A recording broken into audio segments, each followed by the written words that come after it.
Hello, আসসালামু আলাইকুম প্রিয় শিক্ষার্থী। কি অবস্থা সবার? প্রিয় শিক্ষার্থী, আমরা অনলাইন ইকোনমিক্স ব্যাচের আজকে আরেকটা জমকালো ক্লাসে চলে আসছি। আমাদের এই ক্লাসে আলোচনায় থাকবে এইচএসসি ইকোনমিক্স ফার্স্ট পেপারের সুপার সাজেশন নিয়ে।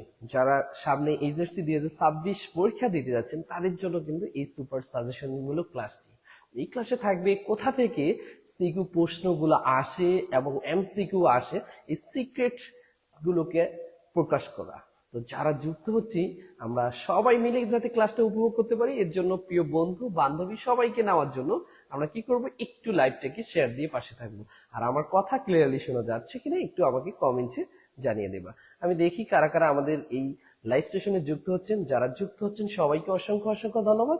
তবে তোমাদের কাছে হাম্বল রিকোয়েস্ট থাকবে, আমি তুহিন স্যার যেহেতু কষ্ট করে তোমাদের এই লাইভটা প্রেজেন্ট করতে পারি, সুন্দর সুন্দর পিডিএফ তোমাদের সামনে প্রেজেন্ট করব, তোমরা যদি একটু কষ্ট করে জয়েন দাও এবং শেয়ার দাও, তোমার প্রিয় প্রিয় বন্ধু বান্ধবী সবাই কিন্তু আমাদের এই ক্লাসটা করতে পারবে। এখন বলো তো আমার কথা ক্লিয়ারলি শোনা যাচ্ছে কিনা? ওকে, সাউন্ড মনে হয় ক্লিয়ার। ওকে, অলরেডি আমাদের সাথে অনেকে যুক্ত হচ্ছেন। যারা যুক্ত হচ্ছেন সবার কাছে হাম্বল রিকোয়েস্ট থাকবে প্রিয় শিক্ষার্থী, আমি কষ্ট করে তোমাদের অনেক মজার সুন্দর পিডিএফ দিব, তুমি একটু কষ্ট করে শেয়ার দিবে। হ্যাঁ, ওকে। আমাদের সাথে ফয়সাল যুক্ত হয়ে গেছেন। স্যার আসসালামু আলাইকুম। হ্যাঁ, ওয়ালাইকুম সালাম। আমাদের সাথে মারফি যুক্ত হয়ে গেছেন। স্যার আসসালামু আলাইকুম। স্যার কেমন আছেন? জি ওয়ালাইকুম সালাম, আলহামদুলিল্লাহ ভালো আছি। আর কারা যুক্ত হচ্ছে একটু দ্রুত কমেন্টে জানিয়ে দাও, সাথে লাইভটা একটু শেয়ার দাও। আমি কিন্তু আজকে অনেক কিছু রাখছি তোমাদের জন্য। হ্যাঁ, পরীক্ষা দিবা, কমনের সর্বোচ্চ কমনের যে গ্রান্টি সেটা কিন্তু তুহিন স্যার দিয়েই থাকবে। অনেকে এমসিকিউ পারো না, কেন পারো না, এই জিনিসটা আমি বের করবো। হ্যাঁ, এই সিক্রেট গুলো আজকে বের করবো। ওকে, আমাদের সাথে সঞ্জীব যুক্ত হয়ে গেছেন। স্যার আইসিটি কখন? না স্যার, আজকে আমাদের ইকোনমিক্স ফার্স্ট পেপার এবং সেকেন্ড পেপারের সাজেশন মূলক ক্লাস। আমাদের সামনে পরীক্ষায় শিক্ষার্থীদের 2026 ব্যাচের এসসি শিক্ষার্থী তাদের জন্য, এর জন্য আমরা লাইভ ক্লাসটি আপাতত আইসিটি না ইকোনমিক্স রাখতেছি। হ্যাঁ প্রিয় শিক্ষার্থী, যারা যুক্ত হচ্ছে সবাইকে ধন্যবাদ। তবে তোমাদের কাছে আবারও রিকোয়েস্ট থাকবে প্রিয় শিক্ষার্থী, তোমরা কিন্তু আমার লাইভটাকে এখন পর্যন্ত কি করো নাই, শেয়ার করো নাই। তোমরা শেয়ার না দিলে আমি কেন তোমাদের কাছে এত কষ্ট করব, তাই না? হ্যাঁ, তোমরা অবশ্যই অবশ্যই শেয়ার দিবে। হ্যাঁ, ওকে। অলরেডি আমাদের সাথে অনেকে যুক্ত হয়ে গেছেন। যারা যুক্ত হচ্ছেন সবাইকে অসংখ্য ধন্যবাদ। তবে তোমাদের কাছে রিকোয়েস্ট থাকবে, হাম্বল রিকোয়েস্ট, লাইভটা শেয়ার দেওয়া। যত দ্রুত শেয়ার দিবা, যত দ্রুত প্রিয় প্রিয় বন্ধু বান্ধবীরা আসবে, তত দ্রুত আমার ক্লাস শুরু হয়ে যাবে। দেখি অনেকে আমাদের সাথে যুক্ত হয়েছেন, একটু দ্রুত দ্রুত। আমি একটু জাস্ট স্টুডেন্টদের নোটিফাই করে দিই। হ্যাঁ, আমাদের আজকের ক্লাস কিন্তু অনেক মজার, তোমরা একটু পরেই দেখলেই বুঝতে পারবো যে আসলে কি কি রাখছি তোমাদের জন্য। তোমরা একটু দ্রুত শেয়ার দিয়ে রাখো। ওকে, অলরেডি আমাদের সাথে অনেকে যুক্ত হয়ে গেছে। যারা যুক্ত হয়েছে সবাইকে অসংখ্য ধন্যবাদ। ওকে ওকে ওকে,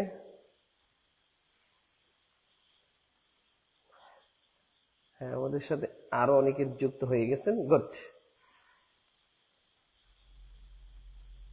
প্রিয় শিক্ষার্থী, অবশ্যই অবশ্যই কি করবা, লাইভটাকে শেয়ার দিয়ে রাখবা। হ্যাঁ, ওকে, ধন্যবাদ।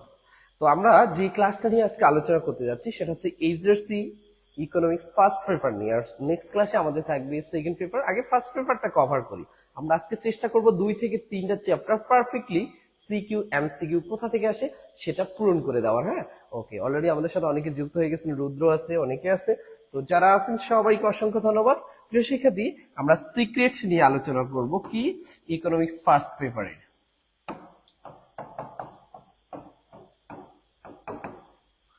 ইকোনমিক্স ফার্স্ট পেপার, ওকে। এই সিক্রেটটা কাদের জন্য জানো? এইচএসসি 2026 যে এক্সামটা দিবে, যারা এই এক্সামটা দিবে তাদের জন্য আজকের সিক্রেট। ঠিক আছে, ওকে। আমরা সবাই জানি ইকোনমিক্স ফার্স্ট পেপারের টোটাল চ্যাপ্টার হচ্ছে 10টা। কয়টা অধ্যায়? 10টা। আমাদের টোটাল চ্যাপ্টার হচ্ছে, একে একটু বুঝো, ধারণা নাও, টোটাল চ্যাপ্টার হচ্ছে 10টা। ওকে, এই টোটাল চ্যাপ্টার যদি 10টা হয়, আমাদের সিকিউ দিতে হবে, এর মধ্যে ক্রিয়েটিভ কোশ্চেন আসবে 11টা। কতটা? 11টা। কিন্তু আনসার করতে হবে কতটা? তোমাকে আনসার করতে হবে 7টা। কয়টা? 7টা। ভালো করে বুঝবা। আর এমসিকিউ তোমাদের থাকবে টোটালি 30টা। কয়টা? 30টা। কিন্তু আনসার করতে হবে পাগলি 30টায়। তার মানে এখানে তোমাকে একটা এমসিকিউ বাদ দেওয়া যাবে না।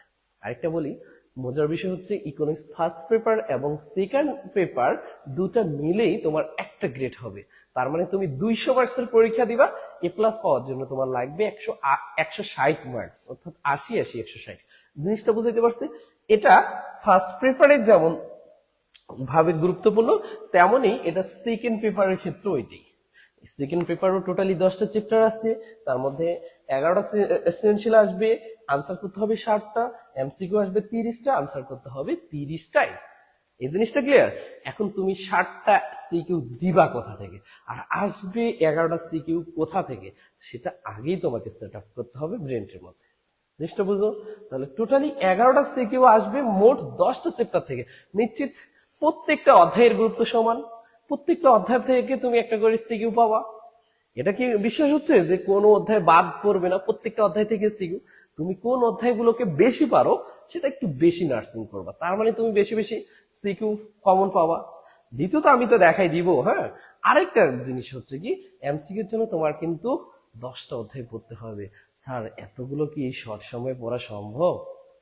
না স্যার, তোমাদের জন্য তুহিন স্যার আছে, এমসিকিউ এর সিক্রেট পেয়ে যাবা। আজকে যারা আমার লাইভ ক্লাসে শেয়ার দিবে তাদেরকে আমি কিন্তু পিডিএফ গুলো দিয়ে দিব, আর যারা দিচ্ছ না তাদেরকে তো আমি দিবই না।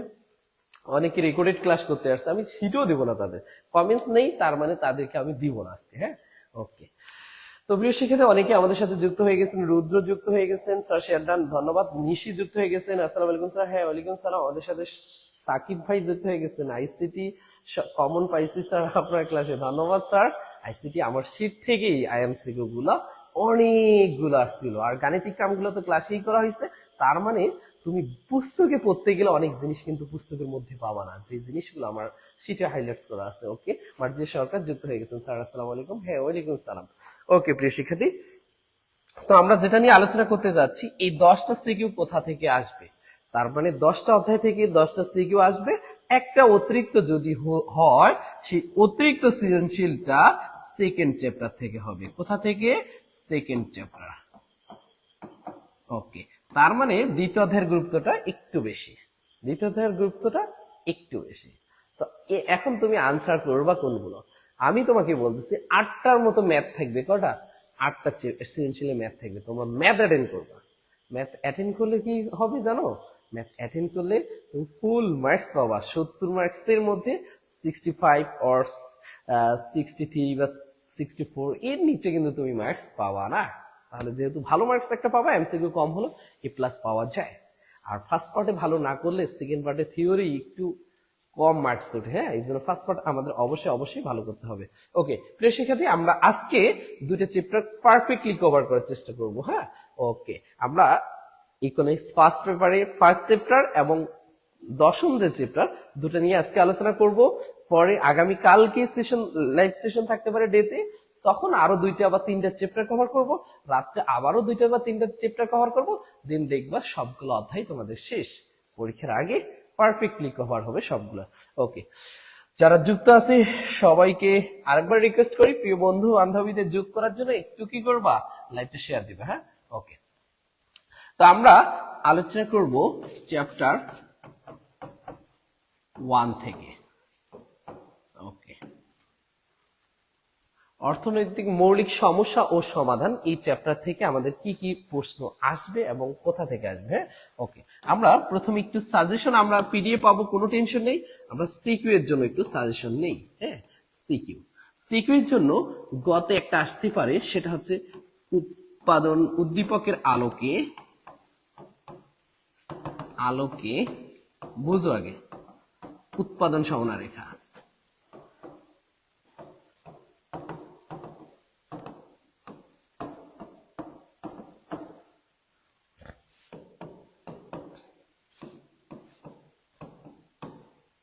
অঙ্কন, এটা একটা।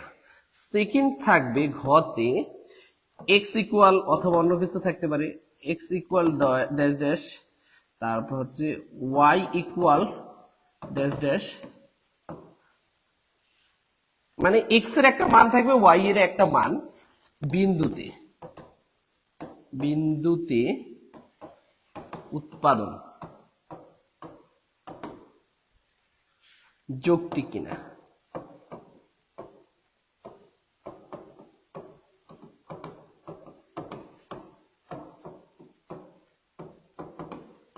এই টাইপের, হ্যাঁ ওকে। তাহলে এক্স এর একটা মান, ওয়াই এর একটা মান, আবার এক্স এর একটা মান, ওয়াই এর একটা মান, যে কোনো দিয়ে দুইটা বিন্দু, একটা হচ্ছে উৎপাদন সমাধান রেখার ভিতরে বিন্দু আর একটা বাইরে বিন্দু, এই দুইটা থেকে দিয়ে বলবে তোমার উৎপাদন যৌক্তিক কিনা। এটা এটা আসার সম্ভাবনা হচ্ছে 99%। আসার সম্ভাবনা কতটুকু? 99%। দেখো গ এবং ঘ আমি কিন্তু সিক্রেটে একবারই দেখাই দিচ্ছি। গ এবং ঘ একটু পরে আমরা আনসারে যাব, টেনশন নেই। ওকে, আরেকটা সিকিউর জন্য, এটা কিন্তু একটা প্যাটার্ন, হ্যাঁ, আরেকটা সিকিউর জন্য এবার অতীব গুরুত্বপূর্ণ, সেটা হচ্ছে অর্থ ব্যবস্থা। অর্থ ব্যবস্থা, এই অর্থ ব্যবস্থার কি কি দেখবা? বৈশিষ্ট্য, বৈশিষ্ট্যগুলো, প্রত্যেকটা অর্থ ব্যবস্থার বৈশিষ্ট্য আছে বা পার্থক্য। ওকে, এইটুকু হলে আমার মনে হয় গয়ের জন্য তোমার প্রিপারেশন পারফেক্ট, গয়ের জন্য, হ্যাঁ, একটা সৃজনশীলের জন্য। আবারও বলি, তোমার হচ্ছে এই প্যাটার্নের নতুবা এটা আসবে। আরেকটু মিসিং হয়ে যদি আসি অপরচুনিটি কার্ভ, মানে সুযোগ ব্যয়, সেটা আমি দেখাই দিচ্ছি, কোনো সমস্যা নেই। তবে তুমি মোস্ট যে গুরুত্বটা দিবা, ইম্পর্টেন্সটা দিবা, সেটা হচ্ছে এই দুইটা টপিক। ফার্স্ট হচ্ছে এটা, সেকেন্ড হচ্ছে এটা। ধরো এটাকেও দিলাম 98%, হ্যাঁ, এই দুইটা আশা করি ক্লিয়ার। প্রথম অধ্যায় এই দুইটাই সিকিউ তুমি কভার করবা। এখন কিভাবে করবা সেটাও তুহিন স্যার আছে, আজকে করে দিবে, হ্যাঁ, একটু খালি। তাহলে এটা গেল আমার কোন অধ্যায়? চ্যাপ্টার 1। আমরা একটু আরেকটা চ্যাপ্টার নেই, আমরা কিন্তু দুইটা চ্যাপ্টার আজকে কভার করব, চ্যাপ্টার 10। ওকে, মানে দশম চ্যাপ্টার, হ্যাঁ ওকে। দশম চ্যাপ্টারটা হচ্ছে মুদ্রা ও ব্যাংক, মুদ্রা ও ব্যাংক। তা এখানকারও আমরা সিকিউটা একটু নেই। সিকিউ ক্রিয়েটিভ কোশ্চেন যেটা আসবে, সেটার জন্য গতে আসবে দাম স্তর নির্ণয়, দাম স্তর নির্ণয় বা অর্থের মূল্য, ফিশারের সমীকরণ অনুযায়ী, হ্যাঁ, এটাই দিলাম, দাম স্তর নির্ণয়। ওকে, ঘতে আসবে ফিশারের মুদ্রা সমীকরণ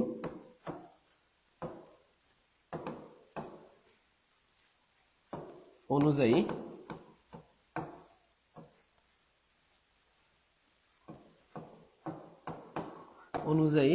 অর্থের মূল্যের উপর প্রভাব।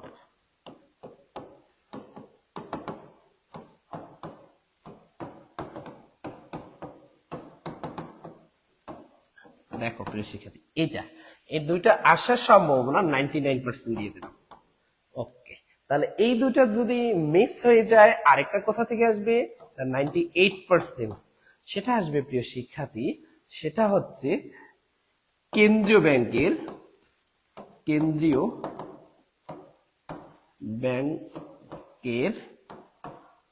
ঋণ নিয়ন্ত্রণ পদ্ধতি।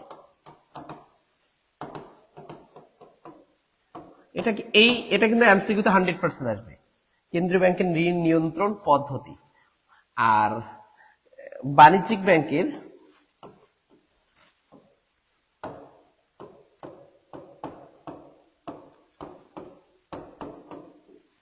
ঋণ সৃজন।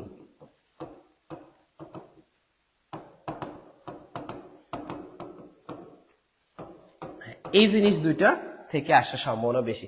ও আরেকটা, এইটা আসলে স্যার এখানে আরেকটা জিনিস তোমাকে ফোকাস করাবে, সেটা হচ্ছে আরেকটা জিনিস ফোকাস করাবে, সেটা কি জানো?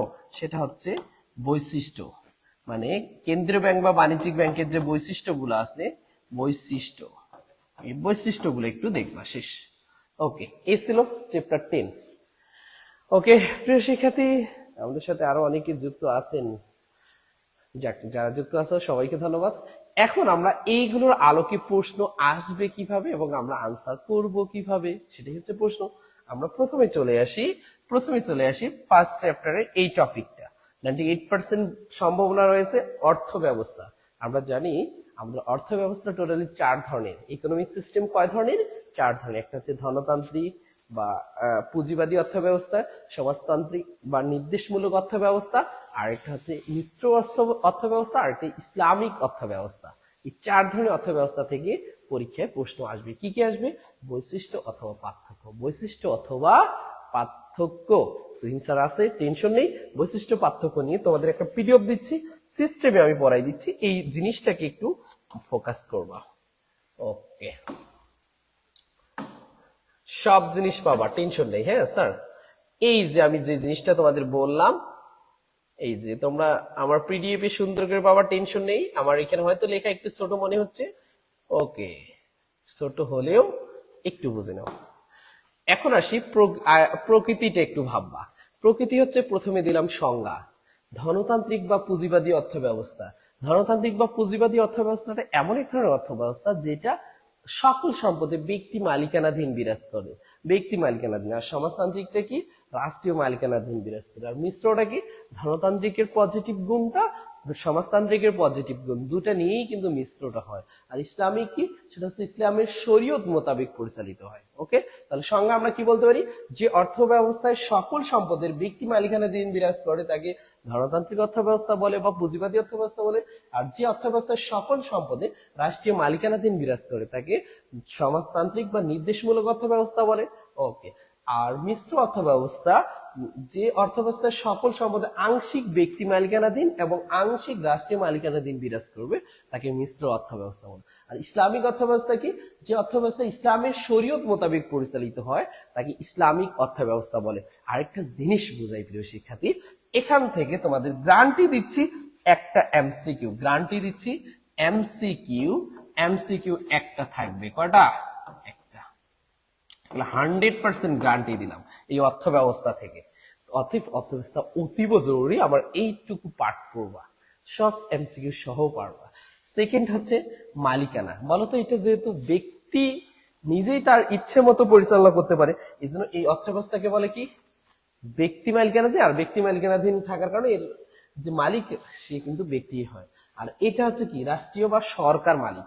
আর এইটা আংশিক ব্যক্তি রয়েছে, আংশিক রাষ্ট্র রয়েছে, যেটা বাংলাদেশ মিশ্র অর্থ ব্যবস্থায় বিদ্যমান। হ্যাঁ, আর ইসলামের শরীয়ত মোতাবেক পরিচালিত যেটা, সেটা ইসলামিক, সেটা মালিক একমাত্র মহান আল্লাহ তাআলা।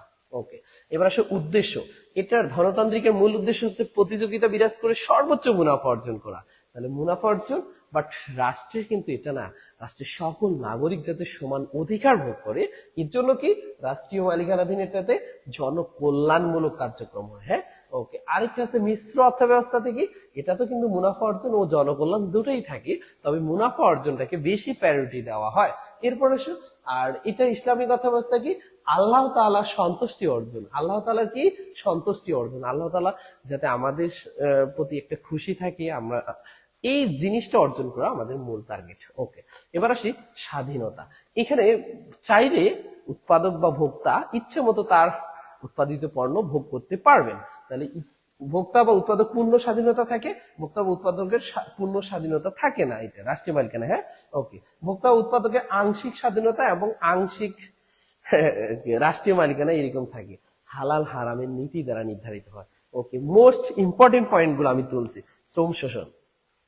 গণতান্ত্রিক অর্থব্যবস্থায় শ্রম শোষণ হয় কেন? হয় কারণ সবাই কিন্তু উঁচু শ্রেণী নিচু শ্রেণীকে প্রভাবিত করার চেষ্টা করে, কারণ এটি শ্রেণী বৈষম্য হয়।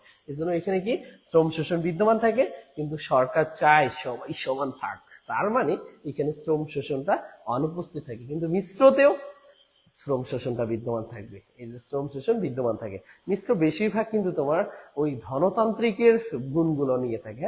আর ইসলামিক অর্থ ব্যবস্থা হচ্ছে ইসলামী শরীয়ত মোতাবেক, যেহেতু এই জন্য শ্রম শোষণটা বিদ্যমান থাকে না। তার মানে শ্রম শোষণ কোন কোন অর্থ ব্যবস্থায় থাকে না? শ্রম শোষণ হচ্ছে একটা সমাজতান্ত্রিক আর একটা ইসলামিক। ওকে, এরপর আসে উন্নয়ন। ধনতান্ত্রিক অর্থ ব্যবস্থার যেহেতু অবাধ প্রতিযোগিতা, কোথাও বেশি উন্নয়ন হবে, কোথাও কম উন্নয়ন হবে, এই জন্য অসম উন্নয়ন। কিন্তু সমাজতান্ত্রিক বা নির্দেশমূলকের সুষম উন্নয়ন, মিশ্রটি হচ্ছে অসম উন্নয়ন, আর ইসলামিকটা হচ্ছে সুষম উন্নয়ন। আরেকটা জিনিস বলি, ইসলামিক আর সমাজতান্ত্রিক একটু কাছাকাছি যাবে। হ্যাঁ, মিশ্র এবং ধনতান্ত্রিক একটু কাছাকাছি। ওকে, এরপর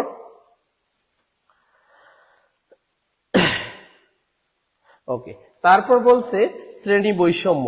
ওকে, শ্রেণী বৈষম্য বিদ্যমান রয়েছে, এটা অনুপস্থিত, এটাতে আছে এটাতে নেই।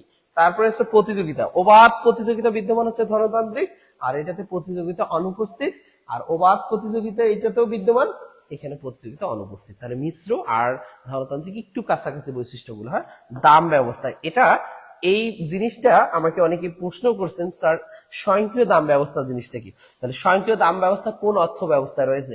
স্বয়ংক্রিয় দাম ব্যবস্থা কিন্তু দেখো ধনতান্ত্রিক অর্থ ব্যবস্থাতে রয়েছে, আবার স্বয়ংক্রিয় দাম ব্যবস্থা কিন্তু দেখো মিশ্র অর্থ ব্যবস্থাতে রয়েছে। তাহলে স্বয়ংক্রিয় দাম ব্যবস্থা কোন অর্থ ব্যবস্থাতে রয়েছে? দুটাই অপশন থাকলে তোমরা কিন্তু মিশ্র দিবা, দুটাই অপশন থাকলে কি দিবা? মিশ্র। আর যদি মিশ্র আলাদা থাকে তাহলে আলাদাই হবে, ধনতান্ত্রিক আলাদা থাকে আলাদাই হবে। তাহলে স্বয়ংক্রিয় দাম ব্যবস্থা বিদ্যমান হচ্ছে মিশ্র অর্থ ব্যবস্থা এবং ধনতান্ত্রিক অর্থ ব্যবস্থা। বাট সমাজতান্ত্রিক বা ইসলামিক অর্থ ব্যবস্থায় সমাজতান্ত্রিক হচ্ছে কমিশন নির্ধারণ দেওয়া থাকে, আর ইসলামিক হচ্ছে কুরআন এবং হাদিসের নিয়ম অনুযায়ী দাম নির্ধারণ হয়। আশা করি এই বৈশিষ্ট্যগুলো পর্যন্ত আমরা বুঝছি। মোস্ট ইম্পর্টেন্ট, আমি তোমাদের গ্যারান্টি দিচ্ছি একটা এমসিকিউ এখান থেকে 100% একটা বা দুইটা এমসিকিউ থাকবেই, কোনো মাফ নাই, মাফ নাই, কোনো মাফ নাই। ওকে, আরেকটা সিকিউ আসলে আসতে পারে, আর আসলে বৈশিষ্ট্যগুলো একটু পড়লেই হয়ে যাবে। এখন প্রশ্ন হচ্ছে, স্যার স্বয়ংক্রিয় দাম ব্যবস্থা জিনিসটা কি? স্বয়ংক্রিয় কি ইংরেজিতে বলে অটোমেটিক, তাই না? তাহলে অটোমেটিক দাম সেটআপ, এটি হচ্ছে স্বয়ংক্রিয় দাম ব্যবস্থা। তাহলে কিভাবে অটোমেটিক দাম সেটআপ হয় আমরা একটু জানবো। কিভাবে অটোমেটিক দাম সেটআপ হয়? ধরো আমি দুটো অক্ষ নিলাম, এই যে একটা অক্ষ নিলাম, আর একটা এই যে একটা নিলাম, একটা হচ্ছে ও এক্স অক্ষ ধরলাম আর একটা ও ওয়াই। ওকে, তো এটা হচ্ছে একটা চাহিদা রেখা। কি রেখা? চাহিদা রেখা। চাহিদা রেখা আমরা জানি বাম দিক থেকে ডান দিকে নিম্নগামী হয়, বাম দিক থেকে ডান দিকে কি হয়? নিম্নগামী হয়, ডিমান্ড কার্ভ। আর এই রেখাটা হচ্ছে যোগান রেখা, এই রেখাটা কি? যোগান রেখা, এটা হচ্ছে সাপ্লাই কার্ভ। ঠিক আছে, এখন যদি বাজারে চাহিদার তুলনায় যোগান কম থাকে তাহলে দাম বাড়বে, আবার চাহিদার তুলনায় যোগান বেশি থাকে তাহলে দামটা কমে যাবে। তার মানে সারপ্লাস পর্যায়ে দামটা কি হবে? হ্রাস পাবে, এবং শর্টেড পর্যায়ে দামটা বৃদ্ধি পাবে। ওকে, তো আমি যদি এই জায়গাটা একটু দেখাই তোমাদের, এই জায়গাটার কথা বলি, এতটুকুতে দেখো তো, এইটা হচ্ছে আমার যোগান আছে এতটুকু, চাহিদা আছে এতটুকু। তার মানে P1 দামে তোমার যোগান হচ্ছে এ পরিমাণ, চাহিদা হচ্ছে বি পরিমাণ। মানে এক কথায় শেষ, P1A হচ্ছে যোগান আর P1B হচ্ছে চাহিদা। দেখো তো চাহিদা যোগানটা কিন্তু P1A, তাহলে P1A আমি যদি বৈশিষ্ট্যটা একটু দেখি, P1A আর একটা এটা হচ্ছে যোগান, আর P1B হচ্ছে কি? চাহিদা। তাহলে চাহিদা হচ্ছে কি? P1B, P1B। তাহলে এটা যদি চাহিদা হয়, চাহিদা হয়, এটা যদি যোগান হয়, বুঝো জিনিসটাকে, এটা যোগান হয়, তাহলে দেখো তো যোগানের তুলনায় চাহিদা বেশি না? যোগানের তুলনায় চাহিদাটা বেশি দাঁড়াচ্ছে এই পর্যায়ে। আবার আমি যদি এইখানে দেখাই, এই জায়গাটাতে, এই জায়গাটাতে দেখো, এটা হচ্ছে P2 দাম, এইটা হচ্ছে যোগান, এটা সি আর এটাকে ডি ধরলাম। হ্যাঁ, ওকে, তাহলে আমার যোগান কতটুকু? সরি, যোগান কতটুকু? এইটা কিন্তু যোগান, যোগান হচ্ছে P2 ডি, এটা হচ্ছে যোগান, এই যে যোগান রেখা কিন্তু। আর চাহিদা কতটুকু?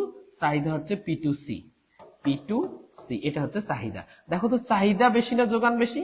অবশ্যই যোগান বেশি, চাহিদা কম, এইরকম। জিনিসটা ক্লিয়ার? তাহলে এই জায়গায় যোগান কম চাহিদা বেশি, আর এই জায়গায় যোগান বেশি চাহিদা কম, তার মানে যোগান বেশি চাহিদা কম, এটাকে সারপ্লাস বলে বা উদ্বৃত্ত বলে। কি বলে? উদ্বৃত্ত। আর এই পর্যায়টা চাহিদা বেশি যোগান কম, তার মানে শর্টেজ বা ঘাটতি বলে, ঘাটতি। জিনিসটা বুঝো, এটাকে কি বলে? ঘাটতি। যখন বাজারে ঘাটতি দেখা দিবে তখন চাহিদা বেশি থাকার কারণে দামটা বৃদ্ধির একটা প্রবণতা থাকবে, আবার দাম বৃদ্ধির একটা প্রবণতা থাকবে। আবার যখন যোগান বেশি হবে, উদ্বৃত্ত থাকার কারণে দাম হ্রাসের একটা প্রবণতা থাকবে। এই দাম বৃদ্ধি এবং হ্রাস নিয়ে এই যে দামটা নির্ধারণ হয়, এই যে দামটা নির্ধারণ হয় সেটা হচ্ছে P0 দাম। এই দামটা কিন্তু অটোমেটিক্যালি সেট আপ হচ্ছে, এখানে চাহিদা যোগান উভয় সমান, অর্থাৎ ইকুইলিব্রিয়াম পর্যায়ে অটোমেটিক্যালি যে দামটা নির্ধারণ হচ্ছে, এই দামটাকেই বলি আমরা স্বয়ংক্রিয় দাম, স্বয়ংক্রিয় দাম। হ্যাঁ, তাহলে এই দামটাতে P0E, এই দামটাই আমরা কি করতেছি? আমাদের চাহিদা এবং যোগান সমান থাকতেছে, আর এই কারণে P0E এই পরিমাণে কি দামটা অটোমেটিক্যালি নির্ধারণ হচ্ছে, এই জন্য এটাকে স্বয়ংক্রিয় দাম বলে। তাহলে স্বয়ংক্রিয় দাম ব্যবস্থা কি? যখন ঘাটতি থাকবে তখন কি দাম বৃদ্ধির প্রবণতা থাকে, এবং যখন উদ্ধৃত থাকবে দাম হ্রাসের প্রবণতা থাকে। তাহলে দাম হ্রাস এবং বৃদ্ধি অর্থাৎ চাহিদা ও যোগানের ঘাত প্রতিঘাতের মাধ্যমে যে নির্ধারিত যে দামটা নির্ধারিত হয় সেই দামটাকে বলে তোমার কি? স্বয়ংক্রিয় দাম। জিনিসটা ক্লিয়ার? ওকে, তাহলে এখানে স্বয়ংক্রিয় দাম হচ্ছে পি নট।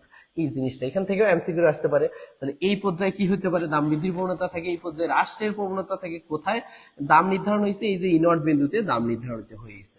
ওকে, এই ছিল তোমার স্বয়ংক্রিয় দাম ব্যবস্থা। অনেকে আমাকে প্রশ্ন করে স্যার স্বয়ংক্রিয় দাম ব্যবস্থাটা কি, ক্লিয়ার কিনা একটু বলো।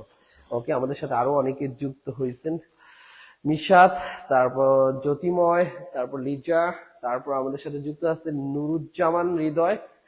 ওকে, যারা যুক্ত আছেন ক্লিয়ার কিনা আমাকে বলো। ওকে, এখন আমরা আরেকটা টপিক নিয়ে আলোচনা করব। এই ছিল অর্থ ব্যবস্থা। এখন আমরা জানবো সিকিউতে আমাদের কোশ্চেন আসে উৎপাদন সম্ভাবনার রেখা। তাহলে সিকিউতে প্রশ্ন আসে উৎপাদন সম্ভাবনার রেখা। তাহলে এই যে উৎপাদন সম্ভাবনার রেখা থেকে প্রশ্ন আসে, আমরা এটা কিভাবে করব? এটার জন্য আমাদের একটা উদ্দীপক দেওয়া থাকতে পারে অথবা চিত্র দেওয়া থাকতে পারে। হ্যাঁ প্রিয় শিক্ষার্থী, যেটাই থাক কোনো বিষয় না, আমরা উদ্দীপক দিয়ে আগে একটু করার চেষ্টা করি।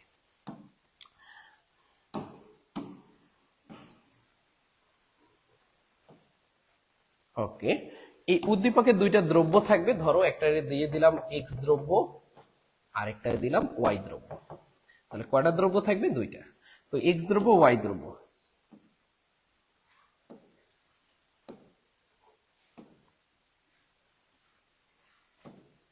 ওকে, এক্স দ্রব্যর মানটা দিলাম 0 0, তারপর হচ্ছে 10, 25, 35, 40।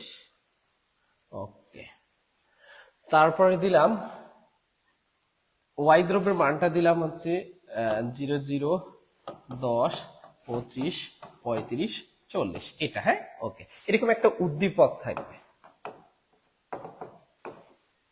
এখন উদ্দীপকে গ প্রশ্নটা তোমার কি হবে? গ প্রশ্নটা কি হবে? কই গেলি রে? ওকে, কোথায় যে মারছি এসে পড়ছি।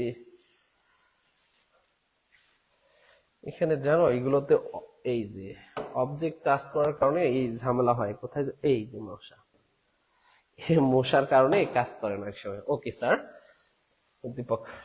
এখন দেখো আমাদের গতে কি প্রশ্ন হতে পারে? গতে প্রশ্ন হতে পারে উদ্দীপকের আলোকে উৎপাদন সমানা রেখা। উদ্দীপকের আলোকে উৎপাদন সমানা রেখা। তাহলে এটার আলোকে আমরা উৎপাদন সমানা রেখা করব। হ্যাঁ, এটা থাকবে উদ্দীপকের আলোকে উৎপাদন সমানা রেখা। আলোকে উৎপাদন সমানা রেখা তোমরা কিভাবে করবে আমি দেখাই দিচ্ছি। রেখা। ওকে, তাহলে এটা করার জন্য তোমার ফার্স্ট কাজ হবে আগে দুইটা অক্ষ টেনে নেওয়া। ফার্স্ট কাজ হচ্ছে এরকম দুইটা অক্ষ টেনে নেওয়া। হ্যাঁ, ওকে, দুইটা অক্ষ টেনে নিবা। নিলাম আমিও। একটা নাম দিলাম ও এক্স অক্ষ, আরেকটা হচ্ছে ও ওয়াই অক্ষ। তো ও এক্স অক্ষে তুমি এক্স দ্রব্যটা ধরে নিতে পারো। এক্স দ্রব্য, অনেক সময় ধান পাট এগুলো লেখা থাকতে পারে। ও ওয়াই অক্ষে তুমি ওয়াই দ্রব্যটা নিছো। হ্যাঁ, ধান পাট যেটা লেখা থাকবে সেটাই নিবা। ওকে, এক্স দ্রব্য দেখো তো 40 পর্যন্ত আছে। অনেকে কি করে, যেমন এক্স দ্রব্য 10, তারপর 25, তারপর কি করে 35, তারপর কি করে 40, এইভাবে লিখে। এটা লেখা যাবে না। কেন লেখা যাবে না জানো? কারণ এখানে যদি 10 হয় আরো বাড়বে 10টা, তার মানে পরেরটা 20 হইতে হবে, তারপরটা 30 হইতে হবে, তারপরটা 40 হইতে হবে। ব্যবধান কিন্তু সেম রাখতে হয়। হ্যাঁ, তুমি যেটা দিবা যাতে ব্যবধানটা সেম থাকে, অবশ্যই যাতে মাথায় থাকে। ওকে, এইভাবে ভুল করে আর দিবা না। ওকে, তাহলে তোমার প্রথমটা তুমি যদি 10 ধরো বা 5 ধরতে পারো, আমি 10ই ধরছি, বা যে কোনো ধরতে পারো। হ্যাঁ, তো তুমি যদি 5 ধরো, 5 ধরতে পারো, সমস্যা নেই। 5 ধরলে হচ্ছে 8টা হয়ে যাবে। হ্যাঁ, ওকে, আর 10 ধরলে 4টা। নাও 5-এ ধরলাম, 5, 10, 15, 20, তারপর হচ্ছে 25, 30, তারপর হচ্ছে 35, তারপর 40। এই মানটা ধরে নিলাম। ওকে, তারপর এদিকেও 5 করে নাও, যেহেতু 40 পর্যন্ত আছে। তাহলে 5, 10, 15, 20, তারপর হচ্ছে 25, তারপর হচ্ছে কি 30, 35 এবং 40। ওকে, তুমি 10 করে নিতে পারো, কোনো টেনশন নেই। এখন দেখো তো এক্স এর মান কত হলে, 0 হলে ওয়াই এর মান কত, 40। তাহলে এক্স এর মানটা এই দিক দিয়ে আসে 0, ওয়াই এর মান 40, তার মানে এই জায়গায় কাজ করতেছে। এক্স এর মান 0, ওয়াই এর মান 40, তার মানে এই বিন্দুটাতে কাজ করতেছে। দেখো তাহলে এক্স 0, ওয়াই 40, পরেরটা আসো এক্স 10, ওয়াই 35, তাহলে এক্স 10, ওয়াই কত, 35, এই যে 35 এই জায়গায়। তাহলে 10 35 মিলাইতে হবে। এর জন্য কি করবা, এর জন্য তোমার কাজ হচ্ছে কি 10 35 মিলাইতে হবে। এই যে 10 এর সোজা দাগটা উঠাই নিবা, আর একটা হচ্ছে কি 35 এর সোজা নিবা, এই যেটা। ওকে, মিলে গেছে। তারপরটা কি আছে, 25 25, তাহলে এক্স এর 25, এই যে 25 ধরছো, ওয়াই এরও কত ধরবা, 25 ধরবা। এক্স এর 25, ওয়াই এরও 25, এই যেটা 25 25। আশা করি ক্লিয়ার। তারপর আছে কি 35 10, তাহলে এক্স এর 35, এই যে 35 ধরছো, ওয়াই এর কত ধরবা, 10, এই যে ওয়াই এর 10। ওকে, তারপর কত, 40 0, তাহলে এক্স এর হচ্ছে 40, এক্স এর হচ্ছে 40, ওয়াই এর হচ্ছে 0, এটা। এখন এই বিন্দুগুলো তুমি কি করবা স্যার, এই বিন্দুগুলোকে যোগ করবা। এই বিন্দুগুলো যদি যোগ করো এরকম একটা রেখা পাবা। হ্যাঁ, ওকে, বিন্দুগুলো যোগ করলে এরকম একটা রেখা পাবা। এই রেখাগুলো বিন্দুগুলোর নাম দিতে পারো, এটা এ দিলা, এটা বি দিলা, অথবা ক্রমান্বয়েও তুমি দিতে পারো, কোনো সমস্যা নেই। এটা বি, সি, ডি, ই। ওকে, এই যে দিয়ে দিলাম, এটাই উৎপাদন সরলরেখা রেখা। এর একটা ব্যাখ্যা লিখবা। ব্যাখ্যাটা কিভাবে, চিত্রে ও এক্স অক্ষে এক্স দ্রব্য এবং ও ওয়াই অক্ষে ওয়াই দ্রব্য নির্দেশিত। এক্স দ্রব্য যথাক্রমে, সূচিতে লেখা আছে 0 10 25 35 40 একক হলে ওয়াই দ্রব্য যথাক্রমে 40 35 25 10 0 0 একক হয়। এদের সমন্বয় সূচক বিন্দু যথাক্রমে A C D E B. এখন উক্ত বিন্দুগুলো যোগ করে যে এবি রেখাটি পাই, এ থেকে বি পর্যন্ত যে রেখাটি পাই তাকে কি বলে, উৎপাদন সহনা রেখা বলে। আর উৎপাদন সহনা রেখাকে সংক্ষেপে পিপিসি বলে, প্রোডাকশন পসিবিলিটি কার্ভ। ওকে, এখন দেখো প্রিয় শিক্ষার্থী, আমাদের যে উৎপাদন সহনা থেকে প্রশ্নটা আসে খুব কঠিন আসে কিনা একটু তোমরাই বলো। আরেকটা বলি, চেঞ্জ হলে তোমার এই মানগুলো চেঞ্জ হবে, এটা হুবহু সেম থাকবে। বলো উৎপাদন সহনা রেখার এতটুকু বুঝছি কিনা, একটু দ্রুত কমেন্টসে জানিয়ে দাও।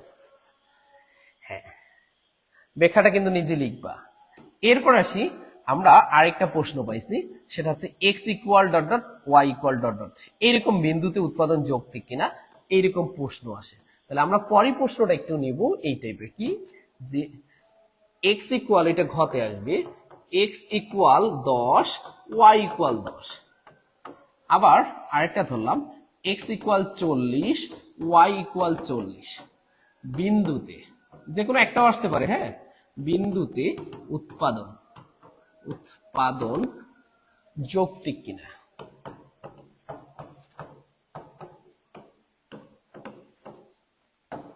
বিশ্লেষণ করো, এই টাইপের আসে। সেক্ষেত্রে আমাদের আনসারটা কি হবে, যৌক্তিক কিনা বিশ্লেষণ করো। তাহলে আমরা আবার ওই উৎপাদন সমান্তরাল রেখাটা অঙ্কন করব। হ্যাঁ, উৎপাদন সমান্তরাল রেখাটা কি করব, যৌক্তিক কিনা বিশ্লেষণ করো এই টাইপের। তাহলে আমি এই বিশ্লেষণ কথাটা, যৌক্তিক কিনা বিশ্লেষণ করো, ওকে, এইটুকু আছে। হ্যাঁ, আমি উত্তরে একবারে লিখে দিচ্ছি, এই জায়গাটা উত্তরের সময় লিখবা না, এতটুকু এইখান থেকে আমরা বিন্দুতে উৎপাদন বন্ধ লিখে রাখলাম, অথবা বিন্দুতে বন্ধ লিখে রাখবো। হ্যাঁ, ওকে, প্রশ্ন ওইটা আসবে, কিন্তু তুমি এটা লেখার পর চিত্রটা তুলবা, আবার চিত্রটা তুলবা। আমি এই জায়গায় এত কষ্ট না করি, এই যে প্রশ্নটা আছে এটা থেকেই দিয়ে দিই। হ্যাঁ, এটাতে ঘটা লাগাই দিই। তাহলে আমাদের প্রশ্নটা তো বুঝতেই পারছো যে কি প্রশ্ন ছিল।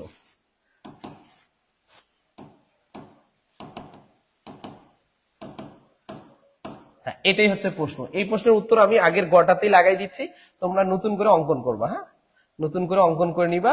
আমি এই প্রশ্নটাতেই বুঝাই দিচ্ছি, ঘ। এবার আমরা ঘ প্রশ্নের উত্তর করতে যাচ্ছি।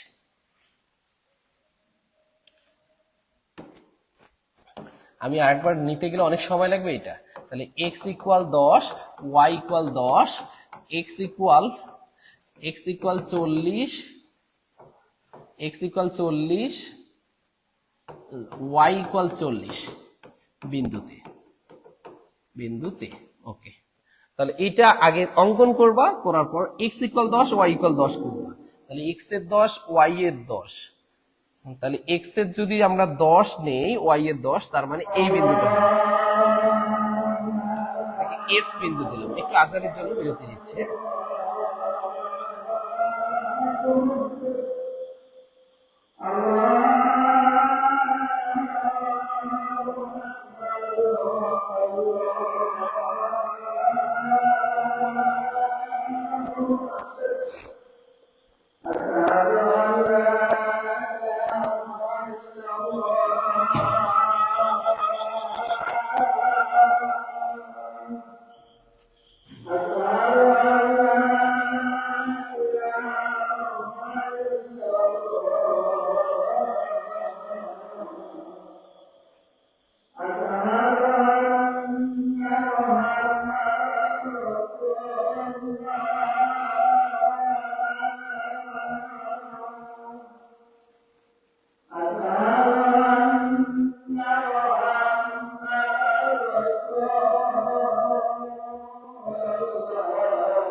ওকে, প্রিয় শিক্ষা, আবার ফিরে আসলাম।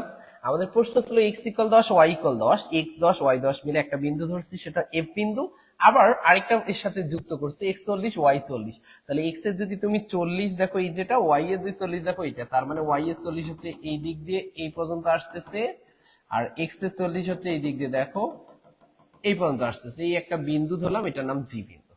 তো এইখানে উৎপাদন যৌক্তিক কিনা, তোমাদের প্রশ্নটা ছিল উৎপাদন যৌক্তিক কিনা। এখন তোমাদের কাছে আমি একটা এক্সাম্পল দিই, ছোট এক্সাম্পল। ধরো এটা তোমার এক খণ্ড জমি। এখন এক খণ্ড জমির তুমি শুধু একটা সাইট উৎপাদন করলা, বাকিটা ফেলাই রাখছো। এতে কি তোমার কি উন্নয়ন হবে?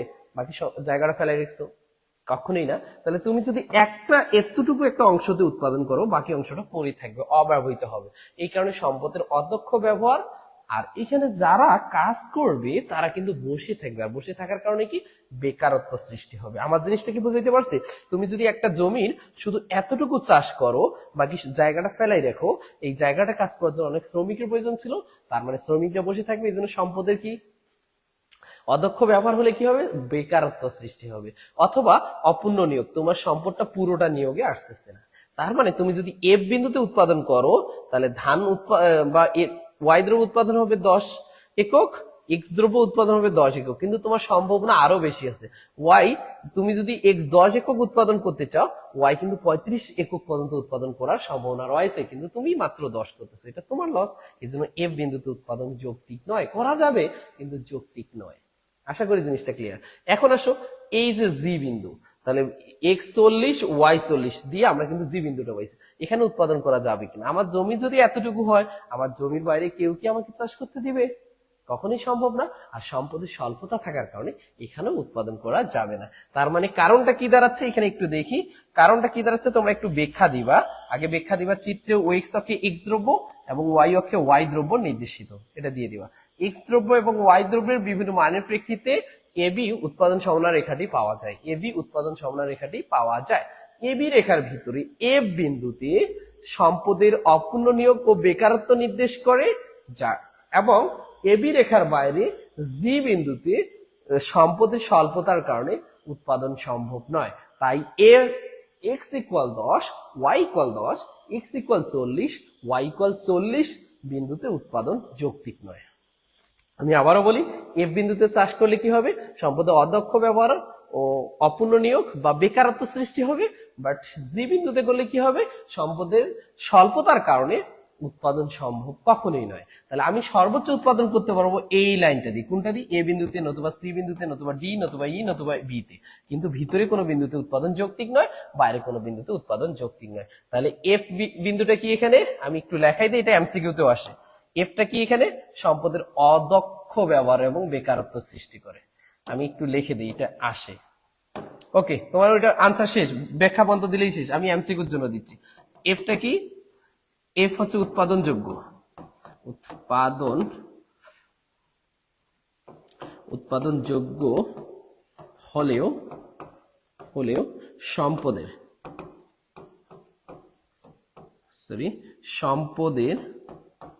অপূর্ণ নিয়োগ অথবা অদক্ষ থাকতে পারে, অপূর্ণ নিয়োগ ও বেকারত্ব সৃষ্টি করে। কই গেলি রে? অপূর্ণ নিয়োগ ও বেকারত্ব এটা নির্দেশ করে। হ্যাঁ, ওকে। আর জি সম্পদের স্বল্পতার কারণে উৎপাদনযোগ্য নয়, সম্পদের স্বল্পতার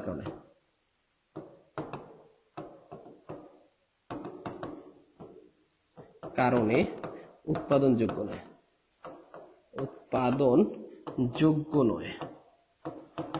এটাতে উৎপাদন হবে না। তাহলে এখানে কোন বিন্দুতে উৎপাদন করা যাবে? এ থেকে বি যতগুলা বিন্দু আছে এটাতে উৎপাদন করা যাবে। আর এই জন্য এটা উৎপাদনের সম্ভাবনা আছে, এই জন্য এটাকে বলে উৎপাদন সম্ভাবনা রেখা। এবি হচ্ছে এখানে উৎপাদন সম্ভাবনা রেখা। আশা করি জিনিসটা ক্লিয়ার। এই হচ্ছে মেইন পার্ট এখানকার। ওকে, এখান থেকে এমসিকিউ আসার সম্ভাবনা অনেক বেশি, ভিতরে বিন্দু এবং বাইরের বিন্দু থেকে কখন উৎপাদন করা যাবে কখন যাবে না এটা। আরেকটা জিনিস বলি প্রিয় শিক্ষার্থী, এখান থেকে কিছু এমসিকিউ আসে, এই জিনিসটা তো মাথায় রাখবাই। আবার এমসিকিউ আসে যে উৎপাদন সম্ভাবনা রেখা দ্বারা ব্যাখ্যা করা যায়। তাহলে উৎপাদন সম্ভাবনা রেখা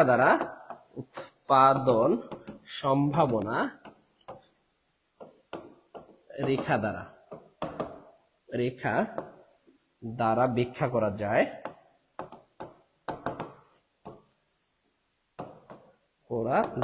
কি কি ব্যাখ্যা করা যায় আমরা সেই জিনিসটা জানবো। এক হচ্ছে দুটি দ্রব্যের সংমিশ্রণ। কটা দ্রব্যের সংমিশ্রণ? দুটি দ্রব্যের সংমিশ্রণ।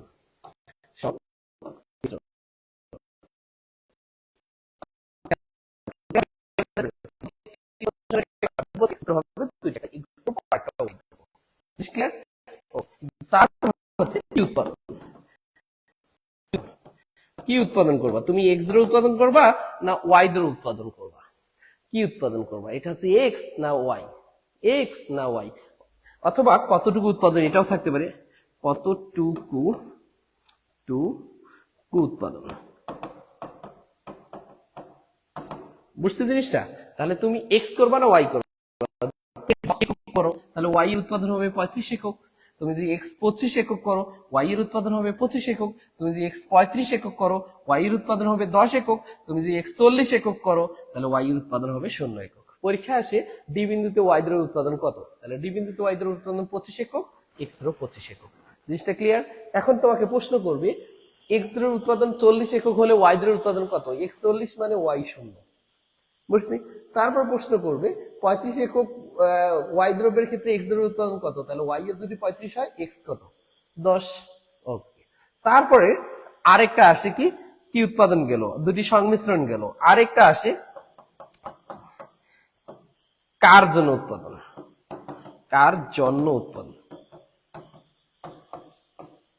ওকে, এটা অথবা এখানে কার জন্য উৎপাদন দিয়ে আগে বলি, আমাদের সমাজে দুই শ্রেণীর লোকের কথা বিবেচনা করে উৎপাদন কার্য পরিচালনা করতে হয়। একটা উঁচু শ্রেণী বা ধনী শ্রেণী, একটা গরিব শ্রেণী। এখন তুমি ধনী শ্রেণীর দ্রব্য উৎপাদন করতেছো না গরিব শ্রেণী, অথবা দুইজন ব্যক্তির দিক বা তাদের দুইজন ব্যক্তির যে ইউটিলিটি এটার উপর ডিপেন্ড করে উৎপাদন করতেছো। এখন কার দিকে তুমি এটাকে প্রভাবিত করতেছো, সেটাই হচ্ছে কার জন্য উৎপাদন। হ্যাঁ, ওকে। এখন এটাও ব্যাখ্যা করা যায় উৎপাদন সম্ভাবনা রেখা দ্বারা।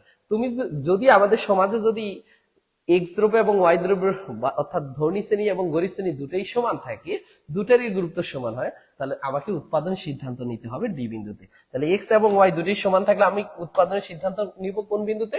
ডি বিন্দুতে। জিনিসটা বুঝো, যদি সমাজে এক্স দ্রব্যের তুলনায় ওয়াই দ্রব্যের প্রয়োজন বেশি হয়, তুলনায় বলছি, যদি সমাজে এক্স দ্রব্যের তুলনায় ওয়াই দ্রব্যের প্রয়োজন বেশি হয়, তাহলে আমাকে সি বিন্দুতে উৎপাদনের সিদ্ধান্ত গ্রহণ করতে হবে। তুলনায় বলছি কিন্তু, খেয়াল করবা। আর যদি সমাজে ওয়াই দ্রব্যের তুলনায় এক্স দ্রব্যের প্রয়োজন বেশি হয়, তাহলে তোমাকে ই বিন্দুতে উৎপাদনের সিদ্ধান্ত নিতে হবে।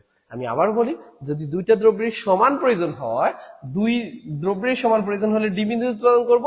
যদি এক্স এর তুলনায় ওয়াই এরটা বেশি হয়, তাহলে সি বিন্দুতে উৎপাদন করব। আর ওয়াই এর তুলনায় যদি এক্স এর প্রয়োজন বেশি হয়, তাহলে ই বিন্দুতে উৎপাদন করব। যদি প্রশ্নটা এমন করে, যদি এক্স দ্রব্যের তুলনায় ওয়াই দ্রব্যের প্রয়োজন বেশি হয়, তবে সর্বোচ্চ কোন বিন্দুতে উৎপাদন নির্দেশ করবে? সর্বোচ্চ কোথা থাকার কারণে কিন্তু তখন আর সি হবে না, তখন হয়ে যাবে এ। বুঝো? আর যদি শুধু তুলনায় বলতো তাহলে সি হইতো। যদি সমাজে ওয়াই দ্রব্যের তুলনায় এক্স এর প্রয়োজন বেশি হয়, তবে সর্বোচ্চ কোন বিন্দুতে? তাহলে সর্বোচ্চ হলে কিন্তু বি হবে, তখন আনসার হয়ে যাবে বি। এটা কিন্তু এমসিকিউ, স্টুডেন্টরা ধরতে পারে না, এই ভুলগুলো অবশ্যই মাথায় রাখবা। যদি বলতো যে যদি সমাজে শুধু এক্স দ্রব্যের প্রয়োজন হয়, তাহলে তোমার কিন্তু বি বিন্দুতে উৎপাদন করতে হবে। শুধু ওয়াই দ্রব্যের প্রয়োজন হয়, তাহলে এ বিন্দুতে উৎপাদন করতে হবে। যদি এক্স এর তুলনায় ওয়াই এর প্রয়োজন বেশি হয়, তাহলে তোমাকে সি বিন্দুতে করতে হবে, এক্স এর তুলনায় ওয়াই। যদি ওয়াই এর তুলনায় এক্স এর প্রয়োজন বেশি হয়, তাহলে ই বিন্দুতে। যদি এক্স এর তুলনায় ওয়াই এর প্রয়োজন বেশি, তবে সর্বোচ্চ, সর্বোচ্চ বলার কারণে কিন্তু এতে যাবে। আর ওয়াই এর তুলনায় এক্স এর প্রয়োজন বেশি, তবে সর্বোচ্চ বি তে যাবে। আশা করি জিনিসটা ক্লিয়ার। এরপর আরেকটা জিনিস আছে, সেটা হচ্ছে 4 নাম্বার হচ্ছে সুযোগ ব্যয়। সুযোগ ব্যয়, এই জিনিস কয়েকটা কিন্তু ব্যাখ্যা করা হয়। কি কি জিনিস? কি কি জিনিস আমি একটু স্টার দেই, এগুলো কিন্তু গুরুত্বপূর্ণ এমসিকিউর জন্য। তাহলে কি কি?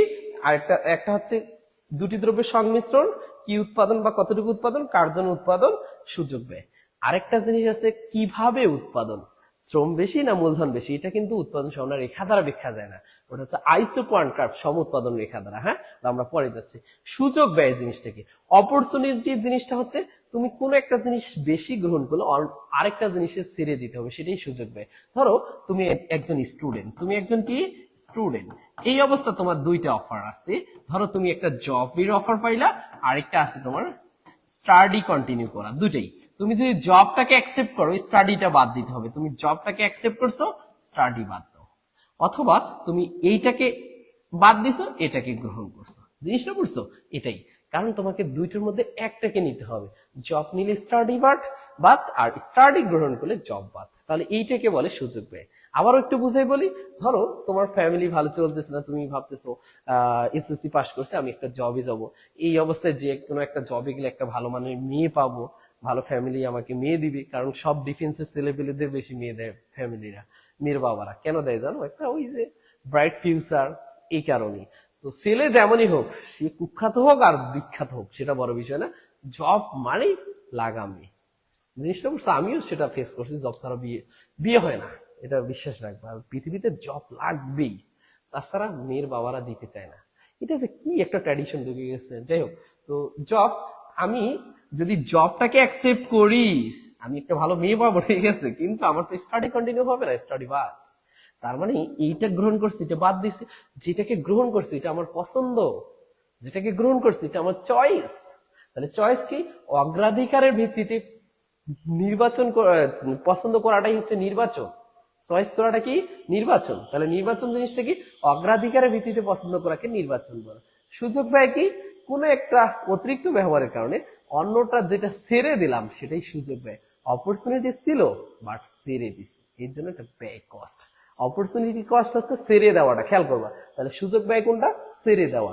আর নির্বাচন কোনটা? পছন্দ করাটা, পছন্দ করা। ওকে, ধরো আমি জবটা করি নাই, তার মানে এটা ছেড়ে দিছি, এই ক্রসটা হচ্ছে সুযোগ ব্যয়, ক্রসটা হচ্ছে সুযোগ ব্যয়। এটা গ্রহণ করছি, এটাই আমার নির্বাচন। তার মানে খেয়াল করবা, যেটা তুমি পছন্দ করবা সেটা নির্বাচন, যেটা ছেড়ে দিবা সেটা সুযোগ ব্যয়। যেটা পছন্দ করবা নির্বাচন, যেটা ছেড়ে দিবা সুযোগ ব্যয়। তোমাদের একটা প্রশ্ন দিচ্ছি, most of the student answer ভুল করবেন, গ্রান্টি গ্রান্টি গ্রান্টি। তুমি এখন আমাকে এই উত্তরটা তোমরা করে দিতে পারো কিনা, একটা প্রশ্ন, জাস্ট উত্তর বলো তো স্যার, তোমাদের কাছে আমার প্রশ্ন, বলো তো স্যার, এই যে এক্স দ্রব্য 35 হলে এক্স দ্রব্য 35 এককের সূচক ব্যয় কত? তাহলে 35 একক এক্স দ্রব্যের, দেখো দ্রব্যের সূচক ব্যয় কত? দ্রব্যের সূচক ব্যয় কত? সূচক ব্যয় কত বলো তো আমাকে, একটু উত্তর বলো, ব্যয় কত? তাহলে এক্স 35 একক, হ্যাঁ সূচক ব্যয় কত? এই প্রশ্নটার উত্তর একটু আমাকে দ্রুত বলো প্রিয় শিক্ষার্থী। এই প্রশ্নটার উত্তর আমি তোমাদের কাছে চাচ্ছি, একটু দ্রুত আমাকে বলবা। এই যে প্রশ্নটা দিছে, দ্রুত একটু বলো যে 35 একক এক্স দ্রব্যের সূচক ব্যয় কত? 35 একক এক্স দ্রব্যের সূচক ব্যয় কত? দেখি কি বলতে পারতেছ যারা যুক্ত আছেন। কি বলছে ফয়সাল, আমাদের ব্যাখ্যাটা বেশি সমস্যা হয়। কোনটা ব্যাখ্যা স্যার? আমি আবারও করে দিব ব্যাখ্যা, সমস্যা নেই। এখন বলো আগে আমাকে এই এমসিকিউটার উত্তরটা দাও, কয়জন দিতে পারতেছি দেখি। আমি কিন্তু সূচক ব্যয় অলরেডি বুঝাইছি, যেটা ক্রস সেটা সূচক ব্যয়, আর যেটা টিক দিয়ে রাখছি পছন্দ সেটাই হচ্ছে তোমার নির্বাচন। দ্রুত দ্রুত, তোমাদের জন্য ঘামাই ঘুমাই নষ্ট হয়ে যাচ্ছি রে, তোমরা তাতে একটু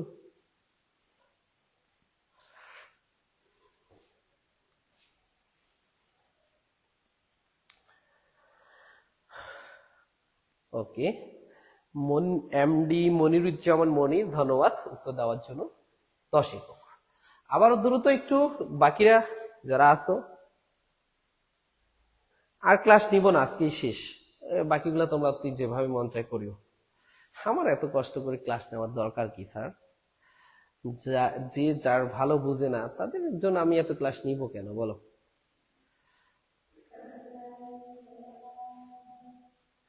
আমি তোমাদের গ্যারান্টি দিব 2 বছর যে অর্থনীতিতে পড়ো নাই, এটা আজকেই মাথায় তোমাদের ঢুকাই দিচ্ছে জিনিসগুলো।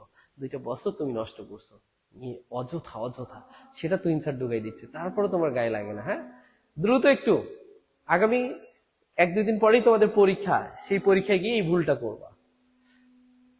বাকিরা উত্তর দিচ্ছ না কেন? সাবা যুক্ত আছে উত্তর দাও, যারা যুক্ত আছেন উত্তর দাও দ্রুত। হায় আল্লাহ,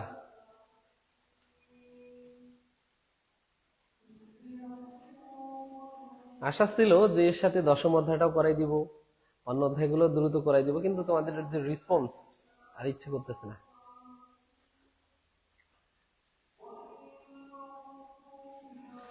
ওকে, এটা খেয়াল করবা, তোমরা নিজের প্রতি কখনো বিশ্বাস রাখবে না, কারণ তোমাদের উত্তরে অনেক ভুল আছে।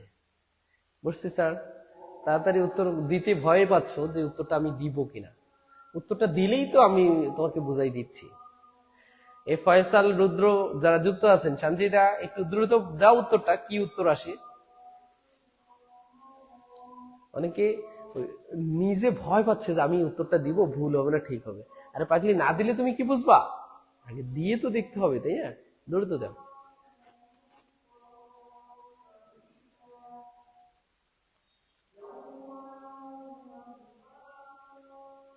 গুড, সাবা দিছে 10। এভাবে উত্তরগুলো দাও, তোমরা উত্তর যখন দিবা তাহলে আমার বুঝাইতে সুবিধা হবে। যতজন আছে সবার উত্তর আমি চাচ্ছি। উত্তর না দিলে আমি এই টপিক বুঝাবো না, এটা ওই অবস্থায় রেখে দেবো। ওকে, তোমরা যেহেতু উত্তর অনেকে দিচ্ছ না, আমি রেখে দিলাম, একটু পর বুঝাই দিব। হ্যাঁ ওকে। তো প্রিয় শিক্ষার্থী, যে জিনিসগুলো নিয়ে আমি আলোচনা করছি এগুলো থেকে সবচেয়ে বেশি এমসিকিউ আসে, আর সবচেয়ে বেশি যেহেতু এমসিকিউ আসে সেটার জন্য তোমাদের একটা আমি পিডিএফ বানিয়ে রাখছি, দেখো এটা। আরেকটা হচ্ছে এখান থেকে কিছু প্রশ্ন অলরেডি আমি কিন্তু ওখানে এমসিকিউ গুলো বুঝাই দিলাম, কে কোন অভিমত গুলো দিচ্ছেন একটু গুরুত্ব সহকারে অবশ্যই অবশ্যই তোমরা একটু করে নিবা। এখানে আমার পিডিএফটাতে দিয়ে রাখছি, এতটুকু পড়লে আমি গ্যারান্টি দিচ্ছি এমসিকিউ তুমি এখান থেকেই পাবা। গ্যারান্টি বুঝো তো, গ্যারান্টি। এই এমসিকিউ গ্যারান্টি টিচাররা দেয় না। অলরেডি আইসিটি পরীক্ষা দিছো, আমার শীট থেকে কিন্তু এমসিকিউর গ্যারান্টি ছিল যে এমসিকিউ আসছে। মীরা আমাদের কাছে উত্তর দিছে 10, বিজয় উত্তর দিছে 10। গুড, যারা উত্তর দিচ্ছেন সবাইকে ধন্যবাদ।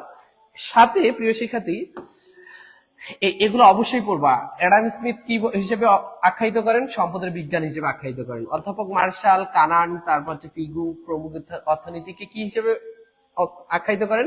কল্যাণের বিজ্ঞান। হ্যাঁ, ওকে। স্যামুয়েলসন হচ্ছে, তারপর ক্যানস্কোর্স অর্থনীতিকে অপ্রাচুর্যের বিজ্ঞান হিসেবে অভিহিত করেন। তারপর হচ্ছে এল রবিন্স নির্বাচনের বিজ্ঞান হিসেবে অভিহিত করেন। এল রবিন্স হচ্ছে নির্বাচনের বিজ্ঞান। এইগুলা কিন্তু অভিমতগুলো বারবার বলতেছি, পড়তে হবে। দুষ্প্রাপ্যতা এবং নির্বাচন, এল রবিন্স। দুষ্প্রাপ্যতা জিনিসটা কি? সম্পদের স্বল্পতা, এটাকে বলে দুষ্প্রাপ্যতা। আর নির্বাচন কি? অগ্রাধিকারের ভিত্তিতে পছন্দ করাকে নির্বাচন বলে। আর এই ধারণাটা তুলে ধরেন এল রবিন্স। তোমাদের 2 বছরে যেটা পড়তে হয় আমি একদিনে আর কতটুকু পড়াবো, তারপর মূল জিনিসগুলো তুলে দিছে। অর্থনীতির যমজ সমস্যাদ্বয়, একটা হচ্ছে দুষ্প্রাপ্যতা আর একটা নির্বাচন। দুষ্প্রাপ্যতা এবং নির্বাচন। 1776 সালে Adam Smith wealth of Nations নামের গ্রন্থে উনি তুলে ধরেন economics is the science of wealth, মানে অর্থনীতি হলো সম্পদের বিজ্ঞান। কে বলেন? Adam Smith. এই কারণে ইনি এই গ্রন্থে আবার কি ইকোনমি শব্দটি সর্বপ্রথম তুলে ধরেন। এই ইকোনমি শব্দটি সর্বপ্রথম তুলে ধরেন, এর জন্য এনাকে অর্থনীতির জনক বলা হয়। তাহলে অ্যাডাম স্মিথকে অর্থনীতি কি বলে? জনক বলে, জনক। কিন্তু ইনি হচ্ছে ক্লাসিক্যাল অর্থনীতিবিদ। আধুনিক অর্থনীতির জনক হচ্ছে পি.এস. স্যামুয়েলসন। আধুনিক অর্থনীতির জনক কে? পি.এস. স্যামুয়েলসন। আর ইনি হচ্ছে ক্লাসিক্যাল অর্থনীতির জনক। ওকে, ক্লিয়ার বিষয়টা? এর জন্য এখানে বলছে 1831 সালে, এখানে কি দিছি জনক এনার? হয়তো আসছে কিনা নিচে একটু দেখে নি। ওকে, 1831 সালে L Robbins Nature and Significance of Economic Science গ্রন্থে বলেন, অর্থনীতি হলো এমন একটি বিজ্ঞান যা অসীম অভাব ও বিকল্প ব্যবহারযোগ্য সীমাবদ্ধ সম্পদের মধ্যে সম্পর্ক স্থাপনের ক্ষেত্রে মানব আচরণ নিয়ে কাজ করে। অতটা গুরুত্বপূর্ণ নয়, এল রবিন্স বলেন। এই এল রবিন্স কিন্তু পরে যাচ্ছি। এরপর আসো 1890 সালে Alfred Marshall principle of economics, এটা পরীক্ষা আসে। কার গ্রন্থ? তাহলে মার্শালের। হ্যাঁ, আলফ্রেড মার্শালের একটা গ্রন্থ। অর্থনীতি এমন একটি বিজ্ঞান যা মানব কল্যাণের সাথে সম্পর্কিত দৈনন্দিন জীবনের সাধারণ কার্যাবলী নিয়ে আলোচনা করে। র্যাগনার ফ্রিশ, খেয়াল রাখবা, 1933 সালে ইনি কিন্তু দুইটা আলাদা আলাদা শব্দ ব্যবহার করেন, একটা মাইক্রো ইকোনমিক্স আর একটা ম্যাক্রো ইকোনমিক্স, অর্থাৎ ব্যষ্টিক ও সামষ্টিক অর্থনীতির ধারণা দেন। তবে এই সামষ্টিক অর্থনীতি নিয়ে আরো গুরুত্ব আরোপ করেন জে এম কেইন্স, অর্থাৎ জন ম্যাট কেইন্স অথবা লর্ড কেইন্স। 1934 সালে, কত সালে? 1934 সালে the general theory of employment নামক গ্রন্থে 1934 সালে জন ম্যাট কেইন্স সামষ্টিক অর্থনীতির কথা তুলে ধরেন। ও এই যে দিছি তো, 1934 সালে জন ম্যাট কেইন্স বা Lord Kaynes the general theory of employment, interest and money নামক গ্রন্থে উনি কিন্তু সামষ্টিক অর্থনীতির ধারণা তুলে ধরেন। এই জন্য সামষ্টিক অর্থনীতির জনক যদি বলা হয়, এই বেটারে বলবো। সামষ্টিক অর্থনীতির জনক কাকে বলবো? এই বেটারে বলবো। হ্যাঁ, ওকে, এই যে দিয়ে রাখছি অর্থনীতির জনককে। ও লিখছি তো সব। অর্থনীতির জনক তোমাদের উত্তরে আসতেছি একটু পর, জাস্ট সাজেশনটা দিয়ে দিই। অর্থনীতির জনক হচ্ছে অ্যাডাম স্মিথ। আধুনিক অর্থনীতির জনক পি.এস. স্যামুয়েলসন। খেয়াল করবো। হ্যাঁ, ওকে। ইকোনমি শব্দটি দুইটা শব্দ নিয়ে গঠিত, একটা ঐকোনস ও নেমিয়া থেকে, আর দুটা মিলে কিন্তু ঐকোনমিয়া। খেয়াল করবা, তাহলে ঐকোনমিয়া থেকে উদ্ভব। তাহলে এখন আসো, ঐকোনমিয়া শব্দটি ঐকোনস আর একটা হচ্ছে নেমিয়ান কি নেমিং থেকে উৎপন্ন, এই যে অলরেডি দিয়ে দিছে। এল রবিন্স প্রদত্ত, দেখো, এল রবিন্স প্রদত্ত অর্থনৈতিক মৌলিক সমস্যা 3টি, পি.এস. স্যামুয়েলসন প্রদত্ত অর্থনৈতিক মৌলিক সমস্যা 3টি। যদি পরীক্ষা আসে মৌলিক অর্থনীতির সমস্যা কয়টি? উত্তর হবে 3টি। মৌলিক অর্থনীতির সমস্যা 3টি। এল রবিন্স বলে unlimited wants, limited resource and alternative use of resource, অর্থাৎ অভাব ও সম্পদ সীমিত এবং সম্পদের বিকল্প ব্যবহার। Unlimited wants, limited resource and alternative use of resource, এটা দেন এল রবিন্স। আর পি.এস. স্যামুয়েলসন কি বলে? কি উৎপাদন, কিভাবে উৎপাদন, কার জন্য উৎপাদন, কিভাবে উৎপাদনটা কিন্তু আইসোকোয়ান্ট কার্ভ দিয়ে হয়, অর্থাৎ আইকিউ। এই কার্ভটার একটা বৈশিষ্ট্য হচ্ছে প্রত্যেকটা বিন্দুতে উৎপাদনের পরিমাণ সমান থাকে। আর এটা উৎপাদন করার জন্য আমরা দুই ধরনের উপকরণ ব্যবহার করি। একটাকে লেবার ধরছি, মানে শ্রম, আর একটা হচ্ছে মূলধন, উপরেরটা মূলধন ধরছি। হ্যাঁ, ওকে। তাহলে শ্রমের নিয়োগ বৃদ্ধি করলে শ্রমের নিয়ম হচ্ছে L1 L2 L3, আর মূলধন হচ্ছে K1 K2 K3। তাহলে যে হারে শ্রমের নিয়োগ বৃদ্ধি করবা, সেম হারে যদি মূলধন নিয়োগ হ্রাস করো, তাহলে উৎপাদন সমানই থাকবে।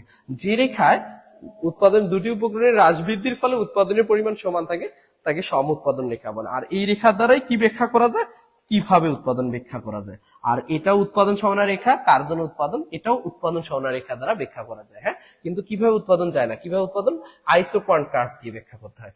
এরপর আসো সুযোগ ব্যয়। নির্বাচন ও দুষ্প্রাপ্যতা কাকে বলে, এই যে দিয়ে দিচ্ছি, সম্পদের স্বল্পতাকে দুষ্প্রাপ্যতা বলে। নির্বাচন, অগ্রাধিকার ভিত্তিতে কোনো কিছু পছন্দ করাকে নির্বাচন বলে। সুযোগ ব্যয়, কোন দ্রব্য অতিরিক্ত এক একক ব্যবহারের ফলে অন্য দ্রব্যের যতটুকু পরিমাণ ছেড়ে দিতে হয় তাকে সুযোগ ব্যয় বলে। সুযোগ ব্যয় আবার তিন ধরনের, একটা হচ্ছে ক্রমবর্ধমান সুযোগ ব্যয়, ক্রমহ্রাসমান সুযোগ ব্যয়, স্থির বা সমানুপাতিক সুযোগ ব্যয়। আশা করি জিনিসটা ক্লিয়ার। এই পর্যন্ত আমাদের প্রথম অধ্যায়ের যে এমসিকিউ সেটা।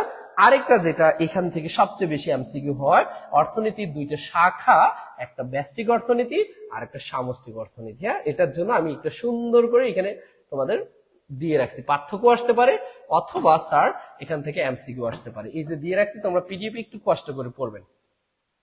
অর্থনীতির শাখায় এই শাখা দুইটা কিন্তু র্যাগনার ফ্রেস 1933 সালে দেন। হ্যাঁ, ওকে।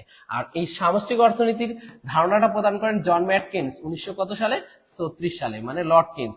এই জন্য লর্ড কেইনসকে সামষ্টিক অর্থনীতির জনক বলা হয়। আর এই দুইটারই আলোচনা করেন বেসিক্যালি কে, র্যাগনার ফ্রিস, কত সালে, 1933 সালে। ওকে, তো এখন প্রথমে আমরা সংজ্ঞা দিব। ব্যষ্টিক অর্থনীতি হচ্ছে অর্থনীতি যে শাখায় ক্ষুদ্র ক্ষুদ্র বিষয়, বস্তু বা ঘটনাবলী নিয়ে আলোচনা করা হয় তাকে ব্যষ্টিক অর্থনীতি বলে। সামষ্টিক অর্থনীতি কি, অর্থনীতির যে শাখায় বৃহৎ বিষয়, বস্তু বা ঘটনাবলী নিয়ে আলোচনা করা হয় তাকে সামষ্টিক অর্থনীতি বলে। লিখে রাখছে। ব্যষ্টিক অর্থনীতির ইংরেজি হচ্ছে মাইক্রো ইকোনমিক্স, MICRO। মানানটা একটু দেখো, আমি আবারও বলি, আবারও একটু বলি, এইখানে লিখে দিই, MICRO, মাইক্রো ইকোনমিক্স। সামষ্টিক অর্থনীতি ইংরেজি হচ্ছে macro economics, MACRO, macro economics. Okay, খেয়াল করবা মাইক্রো ম্যাক্রো বানানের শুধু পার্থক্য কিন্তু আই। আমার এখানে একটু ভুল আছে কোথায়, আমি একটু দেখাই দিচ্ছি। এখানে আই আর এখানে এ, বাকি সব কিন্তু ঠিক আছে। মাইক্রো শব্দটি হচ্ছে গ্রিক শব্দ। কোন শব্দ, খেয়াল করবা, গ্রিক। আরেকটা অর্থনীতিতে ল্যাটিন শব্দ আছে, সেটা হচ্ছে ইকুইলিব্রিয়াম। এটা ল্যাটিন শব্দ ইকুয়াস এবং লিব্রা থেকে আসে, বাকি সব গ্রিক শব্দ।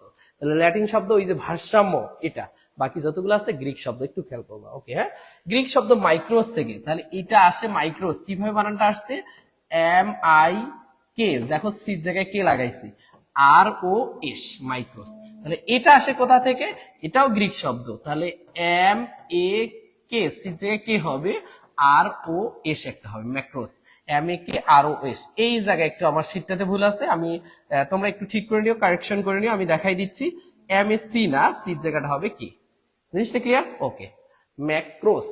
আমার একটু টাইপিং মিস্টেক হয়ে গেছে, যেহেতু আমিও তো মানুষ, তাই না? ও, এই যে এখানে কে হবে, আমি কপি করে চালাইছিলাম, তো একটু খেয়াল করবো। তাহলে এটা হবে MAKROS, ম্যাক্রোস। আশা করি জিনিসটা বুঝছি। হ্যাঁ, ওকে প্রিয় শিক্ষার্থী। ওকে, সার্বিক দিক হচ্ছে এটি ব্যক্তি বিশেষ অর্থনীতি, আর এটা কি সামষ্টিক অর্থনীতি। আরেকটা আসি, ব্যবহৃত চলক, ব্যক্তির আয়, ব্যয়, চাহিদা ইত্যাদি। পরীক্ষা আসবে ব্যষ্টিক অর্থনীতি কোনটি ব্যবহৃত, কোনো টেনশন নাই। তুমি 1 থেকে যে 4 চ্যাপ্টারে পড়লা যে জিনিসগুলো, সেটাই হচ্ছে বেসিক্যালি ব্যষ্টিক অর্থনীতি। আর 5 থেকে যে 10 চ্যাপ্টারে যেটা পড়বা সেটাই হচ্ছে তোমার সামষ্টিক অর্থনীতি। তার মানে আমি শ্রমবাজার পড়াবো, শ্রমবাজার কোন অধ্যায় আছে, পঞ্চম অধ্যায়, এটা সামষ্টিক অর্থনীতি। খাজনা কোন অধ্যায়, পঞ্চম অধ্যায়, এটাও সামষ্টিক অর্থনীতি। সামগ্রিক আয় ব্যয় নবম, খাজনা হচ্ছে অষ্টম অধ্যায়, এটাও সামষ্টিক অর্থনীতিতে।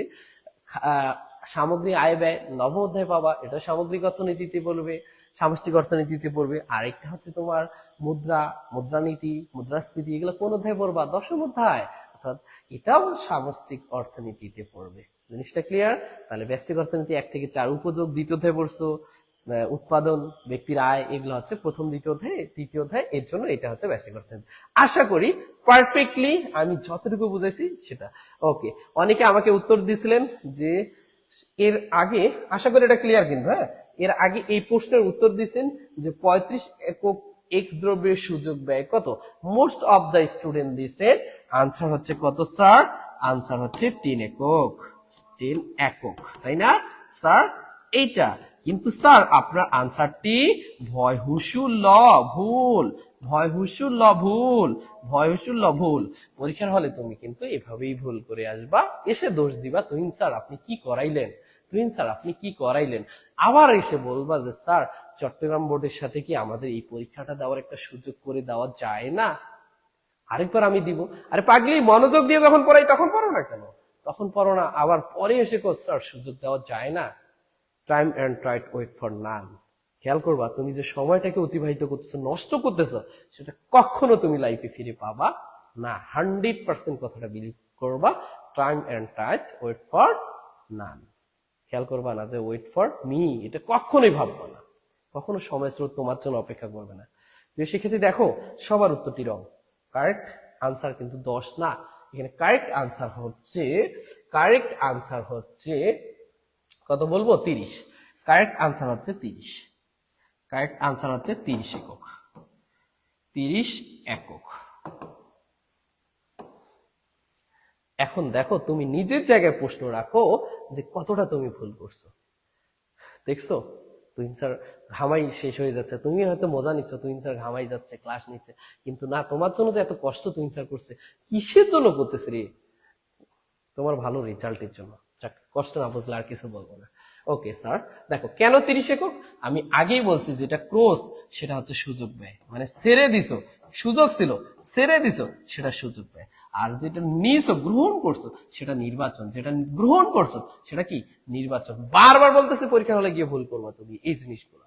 তাহলে তুমি দেখো তো, যখন 35 একক এক্স দ্রব্য 35 একক এক্স দ্রব্য উৎপাদন করতে যাবা, এই যে 35 একক এক্স দ্রব্য উৎপাদন করতে যাচ্ছ, তখন তুমি উৎপাদন করতে পারতেছো কতটুকু বলো তো স্যার? তখন উৎপাদন করতে পারতেছো তুমি 10 একক ওয়াই দ্রব্য।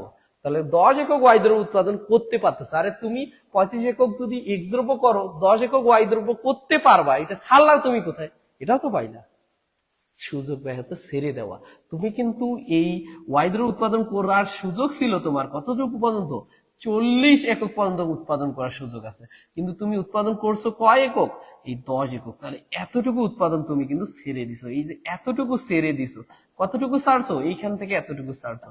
তাহলে 40 থেকে 10 বাদ দাও, থাকে কত? 30। তাহলে তোমার সুযোগ ব্যয় হচ্ছে 30 একক। সুযোগ ব্যয় হচ্ছে 30 একক। সুযোগ ব্যয় হচ্ছে 30 একক।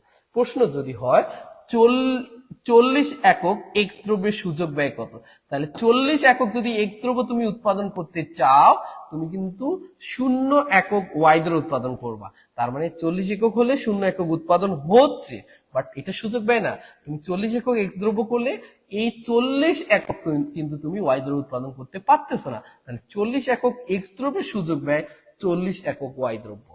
40 একক এক্স দ্রব্যের সুযোগ ব্যয় 40 একক ওয়াই দ্রব্য। এখন আমি যদি বলি 10 একক এক্স দ্রব্যের সুযোগ ব্যয় কত, তুমি যদি 10 একক এক্স দ্রব্য উৎপাদন করো, তাহলে তুমি উৎপাদন করতে পারবে 35 একক ওয়াই দ্রব্য। তার মানে এটা পারতেছোটা কতটুকু? এতটুকু। এই এতটুকু তোমার সুযোগ ব্যয়। তাহলে 10 একক এক্স দ্রব্যের সুযোগ ব্যয় হচ্ছে 10 একক এক্স দ্রব্যের সুযোগ ব্যয় হচ্ছে 5 একক ওয়াই দ্রব্য, কারণ 40 থেকে 35 বাদ দিলে 5। আশা করি প্রিয় শিক্ষার্থী আমার টপিকটা বুঝছো। হয়তো খারাপ লাগতেছে যে তুহিন স্যার এগুলা কি পড়াচ্ছে, কিন্তু না রে পাগলি, এগুলা থেকে অনেক এমসিকিউ আসে, তুমি যাতে এমসিকিউ গুলো করতে পারো। অলরেডি আমরা কি কি এমসিকিউ পাইছি একটু দেখে আসি। হ্যাঁ, এই যে এই প্রশ্নটা দেখো,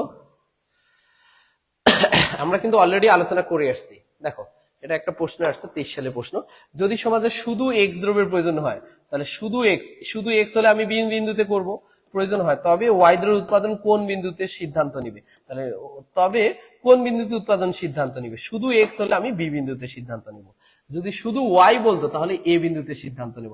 যদি দুইটাই সমান চাইতো তাহলে সি বিন্দুতে নিব। যদি এক্স এর তুলনায় ওয়াই বেশি তাহলে এম বিন্দুতে। যদি এক্স এর ওয়াই এর তুলনায় এম বেশি তাহলে এন বিন্দুতে। আশা করি জিনিসটা বুঝছো। আর এই রেখাটার নাম কি? এ থেকে বি পর্যন্ত যে রেখাটা পাচ্ছ, এই রেখাটার নাম হচ্ছে উৎপাদন সম্ভাবনা রেখা, অর্থাৎ PPC, production possibility curve. Production possibility curve. ভিতরে বিন্দু কিন্তু ইউ, ভিতরে। ওকে, পরে প্রশ্নটা বলছে ইউ বিন্দু কি নির্দেশ করে? ইউ ভিতরে। এটা আমাদের প্রশ্নটা ছিল এইরকম, সরি, হ্যাঁ, আমাদের প্রশ্নটা ছিল এইরকম, এইখানে ইউ বিন্দুটা আছে, ভিতরে ইউ বিন্দুটা আছে। যেহেতু ভিতরে ইউ বিন্দু আছে, তাহলে ইউ বিন্দুতে উৎপাদন কি করা যাবে, কিন্তু সম্পদের অপূর্ণ নিয়োগ হবে, পুরো নিয়োগটা হবে না। তাহলে অপূর্ণ নিয়োগ এবং বেকারত্ব। পূর্ণ নিয়োগ না, উৎপাদনের অপূর্ণ ব্যবহার ও অধিক উৎপাদন, জীবনেও অধিক উৎপাদন হবে না। এই পর্যন্ত ঠিক আছে, কিন্তু অধিক উৎপাদন তো হয় না। শ্রম ও মূলধনের দক্ষ ব্যবহার, জীবনই না। সম্পদ স্বল্প উৎপাদন, হ্যাঁ কম উৎপাদন হবে। উপকরণের অপূর্ণ ব্যবহার, কারেক্ট আনসার এটা। দেখছো প্রিয় শিক্ষার্থী, এর আগে আরেকটা প্রশ্ন এখানে আসছে, বাংলাদেশে কোন ধরনের অর্থব্যবস্থা বিদ্যমান? বাংলাদেশ কিন্তু মিশ্র। আয়তন বা পরিধির ভিত্তিতে বাজার, আয়তন বা পরিধির ভিত্তিতে বাজার হচ্ছে তিন ধরনের। স্থানীয় বাজার, জাতীয় বাজার, আন্তর্জাতিক বাজার চতুর্থ অধ্যায় আছে, কোনো সমস্যা নেই। ফার্মের দাম গ্রহীতা হচ্ছে পূর্ণ পরিচালনামূলক বাজার, এই যেটা দাম সৃষ্টিকারী হচ্ছে একচেটিয়া বাজার। এগুলো নিয়ে আলোচনা হবে ইনশাআল্লাহ। হবে না আর আলোচনা করাও যাবে না, কারণ তোমাদের ক্লাসের রেসপন্স কম। এই যে আমরা একটা পাইলাম, এটা ঢাকা 23-এর প্রশ্ন। হ্যাঁ, ওকে। তারপরে আসছে কি ময়মনসিংহ 23। দেখো তো ময়মনসিংহ 23 এখান থেকে কি প্রশ্নটা করছে একটু দেখো। এই যে উদ্দীপকে কোন বিন্দুতে উৎপাদন সম্ভব নয়, তাহলে এই বি বিন্দু বাইরে, আমার জমির বাইরে কেউ কি উৎপাদন করতে দিবে না, তাহলে বি। সি বিন্দু কি নির্দেশ করে, ভিতরে সম্পদের অদক্ষ ব্যবহার ও বেকারত্ব নির্দেশ করে। অপূর্ণ নিয়োগ ও অধিক উৎপাদন জীবনই না। তারপর হচ্ছে পূর্ণ নিয়োগ ও অধিক উৎপাদন জীবনই না। তারপর সম্পদের পূর্ণ ব্যবহার তো জীবনই না। কারেক্ট আনসার এটা। ওকে। চাহিদা রেখার বাম দিকে স্থানান্তর, সেটা হচ্ছে বাম দিকে স্থানান্তর হ্রাস বৃদ্ধি। হ্যাঁ, চাহিদা রেখার হ্রাস বৃদ্ধি হচ্ছে স্থানান্তর। ওকে, এগুলো নিয়ে আমরা পরে আলোচনায় যাব। হ্যাঁ, তারপর আরো দেখো, আবার আমার মুখের কথা না স্যার, এটা আসতে পরীক্ষা। এগুলো সরকারি নোট কোনটি, এটা 10ম অধ্যায়ে পড়বো, আজকেই পড়াইতে চাইলাম কিন্তু তোমাদের রেসপন্সের কারণে আমি আর পড়াচ্ছি না। তোমাদের ভালো না হলো সমস্যা নেই। সরকারি নোট কোনটি, সরকারি নোট হচ্ছে যে নোটগুলোতে চাহিদা মাত্র ইহার বাহককে দিতে বাধ্য থাকবে, লেখাটি থাকবে না, সেটা হচ্ছে সরকারি নোট।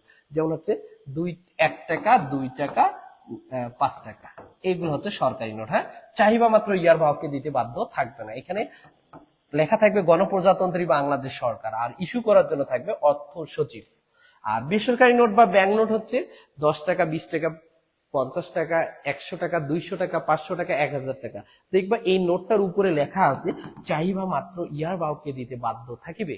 আর এটা ইস্যু করার জন্য বাংলাদেশ ব্যাংকের গভর্নর ইস্যু করে থাকেন। এই জন্য বাংলাদেশ ব্যাংক, ওখানে লেখা থাকবে বাংলাদেশ ব্যাংক, আর এই টাকাগুলোতে লেখা থাকবে গণপ্রজাতন্ত্রী বাংলাদেশ সরকার।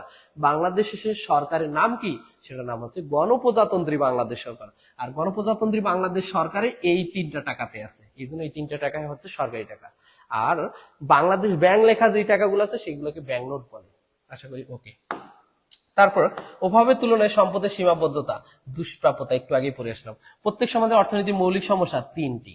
কোন অর্থ ব্যবস্থা কেন্দ্রীয় পরিকল্পনা, কেন্দ্রীয় মানে নির্দেশমূলক সমাজতান্ত্রিক। দেখো ওই জিনিসগুলো ঘুরতেছে, আমি কিন্তু বানাই দিচ্ছি না স্যার। হ্যাঁ, ওকে। এখন দেখো আরেকটা বলছি, যদি এক্স এর উৎপাদন 0 হয়, তাহলে এক্স টাকে আমি টুক করে 0 করলাম। ওয়াই এর উৎপাদন কত, ওয়াই এর উৎপাদন তখন এ। তাহলে এই পর্যন্ত এটা বোঝাইতে গেলে ওই আনসার হবে ওই। উদ্দীপকে কোন বিন্দুতে সম্পদের অপূর্ণ ব্যবহার নির্দেশ করে, তাহলে অপূর্ণ হচ্ছে ভিতরে, বাইরেরটা না। ভিতরে, ভিতরে কি বিন্দু আছে, ইউ, ই। আর বাইরেরটা হচ্ছে অর্জনযোগ্য, বাইরেরটা হচ্ছে অর্জনযোগ্য। এই যে আরেকটা দেখো স্বয়ংক্রিয় দাম ব্যবস্থা, আমি কিন্তু অলরেডি পরে আসছি। স্বয়ংক্রিয় দাম ব্যবস্থার যে অর্থ ব্যবস্থার বৈশিষ্ট্য, ধনতান্ত্রিক, মিশ্র, নির্দেশমূলক না। দুইটা আছে, এই জন্য দুইটাই দিবা। যদি ক খ গ তে থাকতো তাহলে কারেক্ট আনসার অগ্রাধিকারের ভিত্তিতে মিশ্র হইতো। আমি বারবার বলতেছি, হ্যাঁ, এগুলো হচ্ছে দ্বিতীয় অধ্যায়, অন্য অধ্যায় এগুলো দরকার নাই আপাতত। আজকে আমরা যে অধ্যায় শিখতেছি সেটাই। ওকে, এটা ডান। এবার আসি দিনাজপুর 23। দিনাজপুর 23, এই যে দিনাজপুর 23, এই যে একটু আগে আমি আলোচনা করে আসছি তোমাদের। এটা কিন্তু আইসো কোয়ান্টার অর্থাৎ আইকিউ। এই রেখার প্রত্যেকটা বিন্দুতে উৎপাদনের পরিমাণ সমান থাকে। হ্যাঁ, এটা দ্বারা কিভাবে উৎপাদন, তুমি শ্রম বেশি দিবা না মূলধন বেশি দিবা, এটা নির্দেশ করে। কিভাবে উৎপাদন এই জিনিসটাকে প্রকাশ করে। ওকে, বলছে উদ্দীপকের মৌলিক সমস্যা কি চিহ্নিত করে, কি উৎপাদন না, এটা উৎপাদন সমানা রেখা দ্বারা যায়। তারপর হচ্ছে কার জন্য উৎপাদন, এটা উৎপাদন সমানা রেখার দ্বারা যায়। কতটুকু উৎপাদন, উৎপাদন সমানা রেখায় দেখিও। কি উপায়ে উৎপাদন, অর্থাৎ কি উপায়ে বা কিভাবে, একই জিনিস। এইটা অ্যান্সার এখানে। ঠিক আছে, শ্রম বেশি দিয়ে না মূলধন বেশি দিয়ে, এই যে উৎপাদন সমানা থেকে আসছে। ওকে, উদ্দীপকে ওয়াই এর উৎপাদন 0 হলে ওয়াইটাকে যদি 0 করে নেই, এক্সটা কত হবে, এক্সটা হবে তোমার কিউ পর্যন্ত, তাহলে ও কিউ, এই যেটা। ওকে, তারপরে প্রশ্ন বলছে উদ্দীপকে এস বিন্দু, এস কি ভিতরে না বাইরে, বাইরে। মানুষের জমিতে উৎপাদন করতে দিবে না, তার মানে অর্জনযোগ্য উৎপাদন, অর্জনযোগ্য। শেষ। আরে পাগলি, মুখস্থ না, অটোমেটিক্যালি সেট আপ হবে ব্রেনটে। একটু সময় দিলে কিন্তু ভালোই পারতা। মোট উপযোগ সর্বোচ্চ হলে, হ্যাঁ, এইগুলা দ্বিতীয় অধ্যায় আছে, সমস্যা নেই। এটা মোট উপযোগ, যখন মোট উপযোগ সর্বোচ্চ হয় তখন প্রান্তিক উপযোগটা 0 হয়। মোট উপযোগ হ্রাস পালে প্রান্তিক উপযোগ ঋণাত্মক হয়। আর মোট উপযোগ ক্রমহ্রাসমান হারে বৃদ্ধি পেলে প্রান্তিক উপযোগ হ্রাস পায়।